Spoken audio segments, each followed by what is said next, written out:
Okay, good afternoon, classmates. Good afternoon, Miss. We're going to talk about education in Singapore. As an introduction, we have to mention that Singapore is no more than 50 years has come from an impoverished island with no natural resources and with a population of whom the majority were illiterate, to a country where nowadays the population and most of people have living standards which are similar to those nations who are industrialized. Also, we have to mention that the famous Prime Minister who led Singapore to this achievement was Lee Kuan Yew, and this achievement implies that education could be an essential element for in the creation of a unified nation.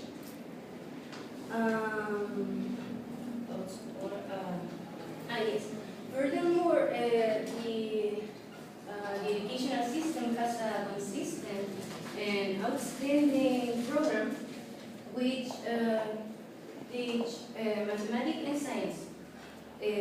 Not only they are concerned on this scientific area, but they are also concerned on building a strong linguistic foundation through a bilingual policy. Okay, bring out the best in every child.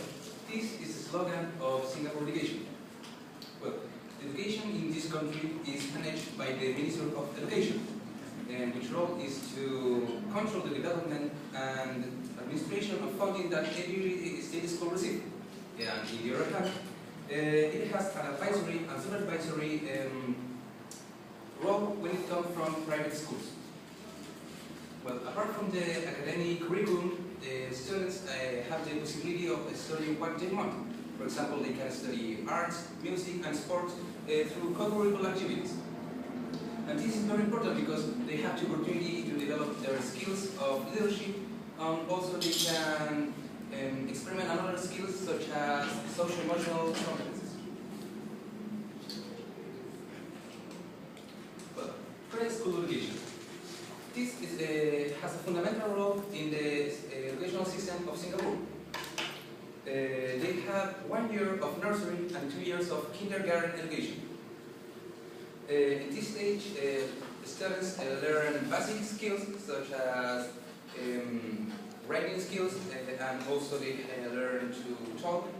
And one important aspect of this education is that they learn English and the mother tongue language. It's important that in this kind of education they really improve their creativity, the social skills, and they learn how to do physical activities.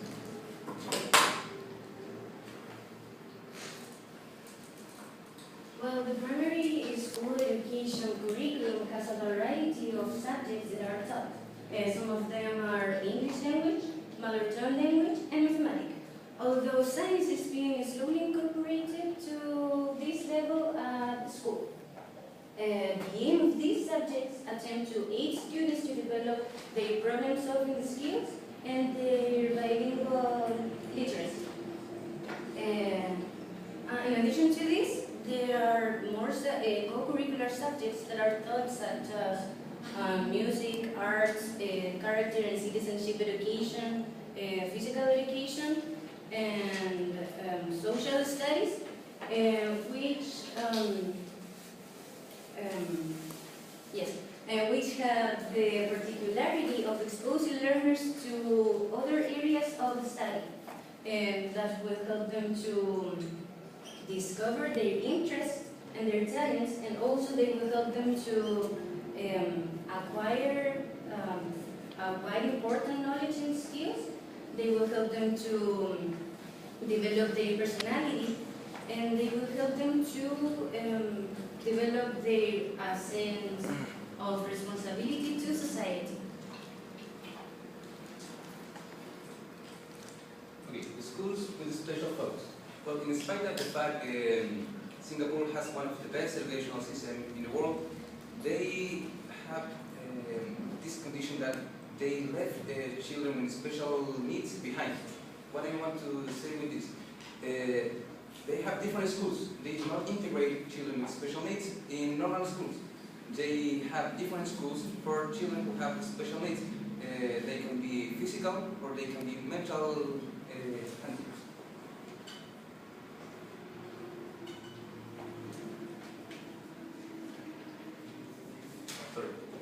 Teaching focuses on the transmission of conventional curriculum and performance. Well, the main goal of the Singapore education is to cover the whole curriculum and also to prepare students to the end of the year, because they have to take an exam, and from this exam it will depend the school where they are going to study.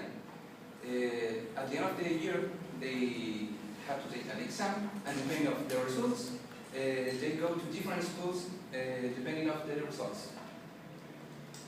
In addition to what Diego was saying, the Singaporean teachers,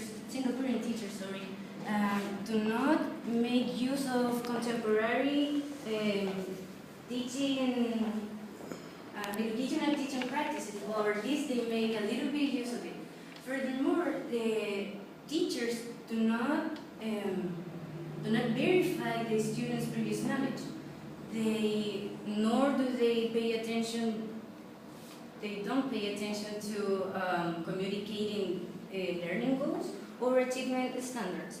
And what's more, teachers at the moment of monitoring, providing feedback or providing learning support, they do not pay attention on, they emphasize their point of view on the answer, whether if it is right or not, rather than the level of understanding that the students have.